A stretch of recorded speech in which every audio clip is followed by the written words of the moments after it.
Hi, my name is Nick, and I'm going to be giving a short presentation on the three golden ages of television in America and how characteristics of them can be seen in an episode of 6 Feet Under and an episode of The Cosby Show. So here's a small overview of what we're going to go through. First, we're going to talk a bit about the first and second golden age of television in America. And when talking about that, we're going to talk a bit about least objectionable programming and the Hays Code. Also, when talking about the first and second golden age, we're going to look at how characteristics of these golden ages can be seen in The Cosby Show. After that, we're going to talk a bit about the third golden age and the 7 key characteristics of the third golden age. When talking about those 7 characteristics, we're going to look at how those can be seen in an episode of 6 Feet Under. So, the first 2 golden ages. The first golden age was very much dominated by live television dramas, which was kind of like theater, just recorded and broadcasted out to the American households. The first golden age was very much inspired by radio. It was kind of during this transition period where the ordinary American actually began having television in their homes. So when you produced the content for television, you were very much inspired by radio. Like, you borrowed characteristics like sound effects and having a narrator explain what was going on. Also, the act of network distribution, where you had these major networks which distributed content depending on where in the country you were located. During the first golden age, a set of guidelines were also set up by the directors and the creators of television shows and movies called the Hays Code, which were in place to make sure that content created for television wasn't censored and was able to be aired on television. A key point here is that the guidelines were actually set up by the creators, not by the government anyway. So the creators of content were actually censoring themselves. Another major thing during the first golden age was the act of least objectionable programming, like creating content that wouldn't offend anybody, so that you could keep the audience hooked on your channel for as long as possible. It was a theory developed by Klein called "Why you watch what you watch when you watch it." Alright, so one of the differences between the first and second golden age is the step up in production value. Television grew a lot in popularity during this time, and therefore the studios obtained a lot more money to spend on creating television shows. One of the ways to spend the money was by purchasing a lot more sets for the filming, so that they were able to do a lot more when recording. Another major thing they did was they introduced handheld cameras to television shows, so that you could actually record outside studios, which was a big thing.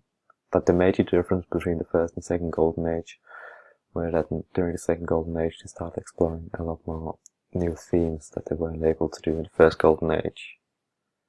Even though the Hays Code and least objectionable programming still was used during the second golden age, they kind of tried to get around it, like breaking the Hays Code without actually breaking the Hays Code.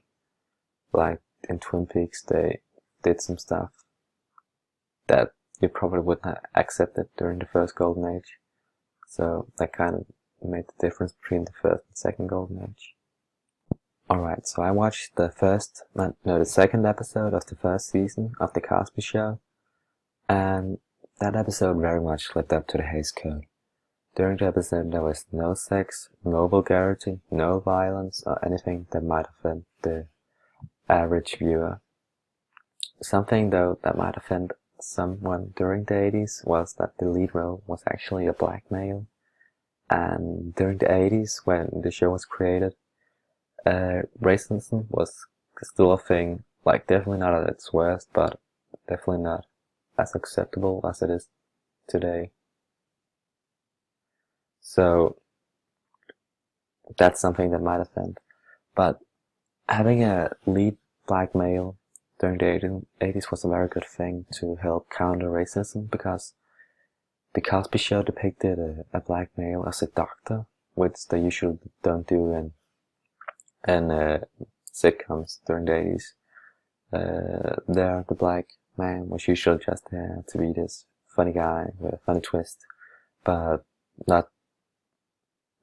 he wasn't just that in this show. He was also kind of this moral figure, and that's also another big part about the Hays Code. One of the theories behind the Hays Code was that the audience was very easily influenced by what they saw on television as opposed to what they read in books. So it was very important to show morally correct things on television. And that's also why you see the family going to church and not swearing and not being violent. So they could show the audience that that's how you're supposed to live your life. Another theory during the first and second golden age was least original programming. And that definitely also held true in the Cosby Show. Like I previously mentioned, the theory Klein came up with, why you watch what you watch when you watch it. And that just said that the average viewer would turn on the television without actually aiming to watch a specific show, but just watch the first thing that wouldn't offend them. So content creators didn't aim for pleasing the most of the audience. Instead, they aimed to offend the least of the audience so they would have the greatest amount of viewers. And one way you could do that was by having a simple narrative structure so that people turning on the television or going through channels could easily jump in and follow along the show. And the episode I watched of The Cosby Show definitely held true to that. You could easily just shut the television off and go for 5 minutes and then come back and still be able to pick up. Yeah. There are 7 key characteristics that changes the third golden age from the second golden age. One of those is even higher production value. Second one, greater focus on the creators of the show, the author and the auteur. A number of noticeable stylistic choices, more complex narrative structure and narrative techniques, a higher degree of self-reflection and a greater mix of genres, a greater focus on sex, nudity and taboo subjects, and a subversive confrontation with the foundational national institutions, values and expectations. So to see an example of a show from the third golden age, I watched an episode of 6 Feet Under, more specifically the first episode of the first season, and just looking for higher production value, it was very noticeable. There were a lot of filming locations, like inside their house, which was actually a house, not just a studio, on a cemetery, in an airport, on a morgue, and a lot more locations. Another example of high production value is the car crash scene in the beginning, where you see the father lighting a cigarette and then getting hit by a bus, which definitely cost quite a bit of money to film. So when looking at the author and the auteur, it is very hard to say anything from having just watched a single episode. But what you can say is that there definitely was a trend with the colors. You could definitely see that the colors were planned out, and I would guess that they used the same color palette all the way through the show from having watched this episode. Because during the very beginning of the show, here's a still frame from it, you see these desaturated colors, and in the very end, almost an hour apart, it's still the same color used. So when talking about stylistic choices in 6 Feet Under, I can continue on the colors.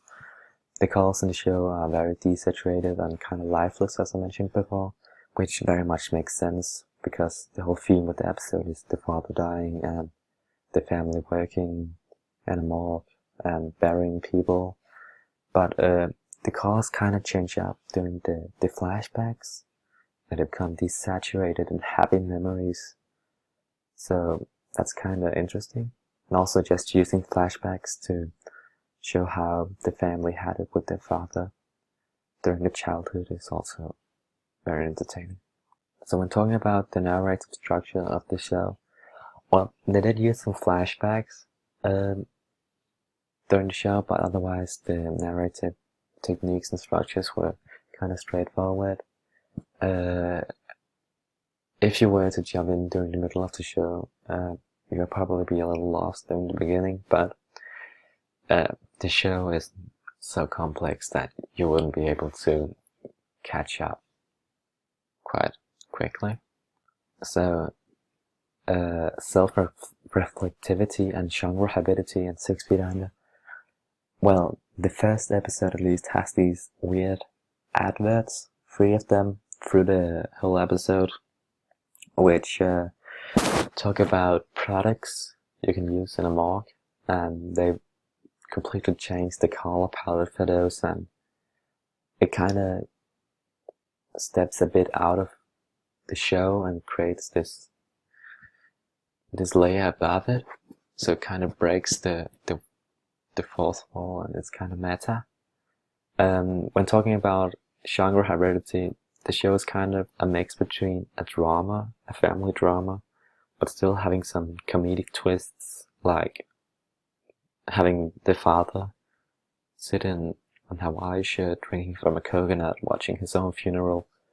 It's kind of funny, but also quite strange. So when talking about taboos, chapters, and the show, it definitely features some. During the first 10 minutes, you have the son having sex with a woman he just met on the airplane, and the daughter doing drugs. So it definitely features some things you don't see in ordinary life. So when talking about this show and confrontation with the fundamental values and ideas of the American society, it definitely hits the mark.